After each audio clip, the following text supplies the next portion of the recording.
Ladies and gentlemen, if you ever started a race, made it 20 seconds in, and you heard your spotter or crew chief say, "You're done," well, congratulations, you raced on a Saturday. Hey, I'm Dalton. Welcome to SimRigged, where we're not here to win, we're here to finish. Today, we're talking about one of the dumbest ways to lose iRating, racing at the wrong time. Yup, timing your race is a legitimate strategy, and if you're new, this might be the easiest upgrade you can make, okay? Why timing matters. Not every race split is created equal. Some are clean, some are carnage, some are turn one is optional. iRacing groups drivers into splits based on iRating. So the way that works is when you start your iRacing career, you're given a 1350 iRating number, but you don't see that as a rookie. As a rookie, you're not supposed to focus on your iRating. You're supposed to focus on learning race discipline, learning how the track works, learning how cars work, learning how racing together works, hence discipline, right? But when you make it out a rookie and you get your D license, all of a sudden you see that iRating, and surprise, that iRating moved up or down based on how you did your rookie races. Now, if you race during peak hours, you might end up with people way above or way below your skill level. And the chaos, that's free with entry. And that also depends what class you race in, okay? Notoriously busy classes like MX5, M2, GR86, GT4, GT3, they usually have people categorized in the same iRating as you, but that does not mean they are not much crazier and much faster than you, especially as a beginner. Now, these iRatings are supposed to stay close to each other, right? So if you're racing in MX5 and let's say you got out of rookies but you stayed in the 1300s, you're supposed to stay with those 1300s. But the days do matter on where you get stuck in what split, right? Safety rating doesn't save you if you're caught in split hell, okay? Let's say you do a very safe race and nobody's too aggressive with you, but you are in a very sweaty split/lobby. You're used to that from video games. You are going to lose a lot of iRating, okay? And today we're talking about iRating and how you can save it. The weekend trap. Here's your secret. Weekends are like the Wild West, okay? Everyone and their cousin logs in. Kids, drunk guys, people testing new gear. Rookies often jump into high participation races and assume this is what iRacing is like. Weekend chaos, from my own experience, is crazy. It's not just you. The lobbies really are spicier on Saturdays. You have more people with possibly less time to race because they only got time on weekends. So it can become chaotic pretty quickly. Best times to race from experience plus Reddit consensus, right?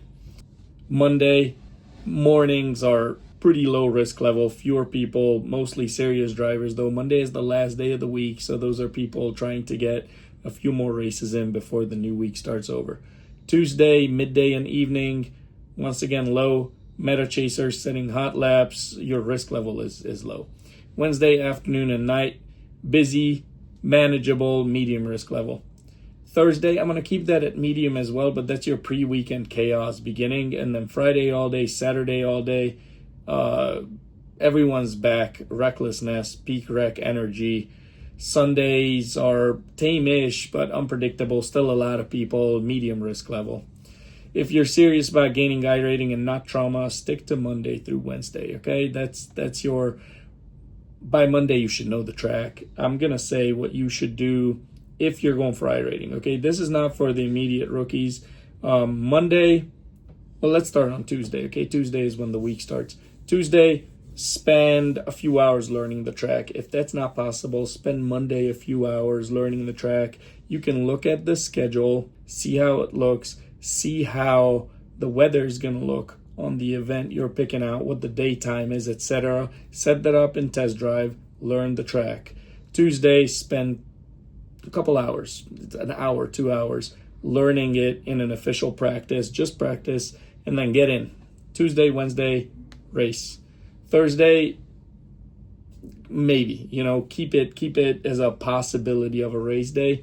Friday, Saturday, Sunday, practice or find another discipline. Go do rallycross, go do oval, do something fun, okay?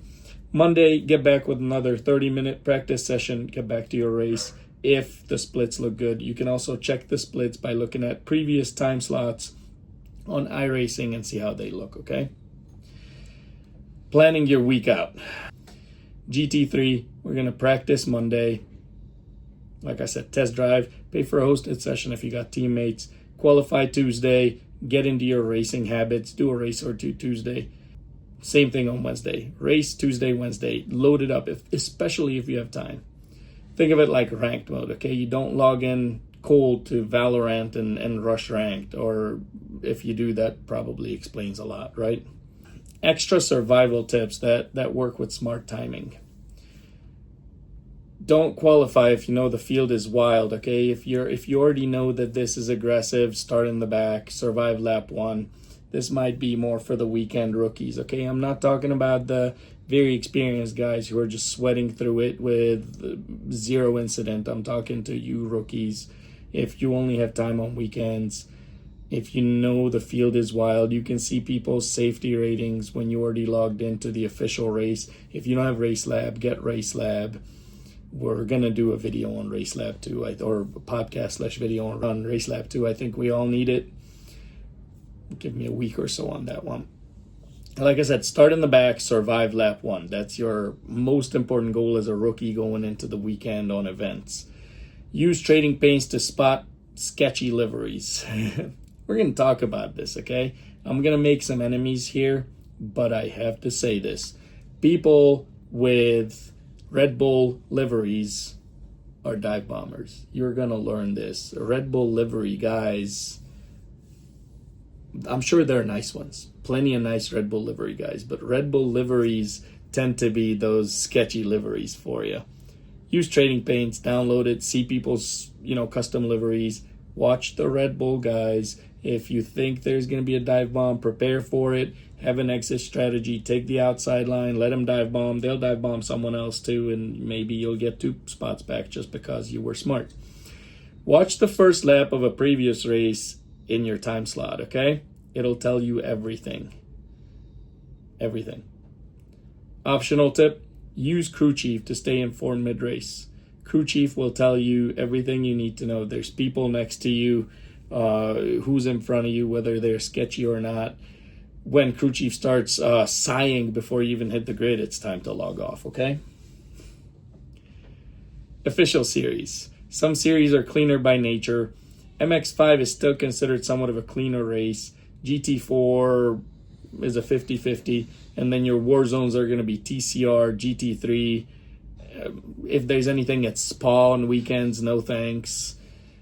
And if a combo is known to attract carnage, tight track, high speeds, I just explained about that this week at Brands Hatch for GT3. Avoid that on high traffic days. I'm recording this video on a Sunday. I did not race Saturday, Sunday at Brands Hatch. I wanted to, guys. I wanted to race, but there was just no way. If it says Monza and it's Saturday night, don't. Just don't do it. Look, man, I'm not saying don't race Saturdays, okay? But if you do, don't act surprised when a guy in a Red Bull livery breaks 40 yards too late and uses you as turn assist. What I want to know is, what's your worst split ever? Please drop it in the comments. Make me feel better about my iRating, okay?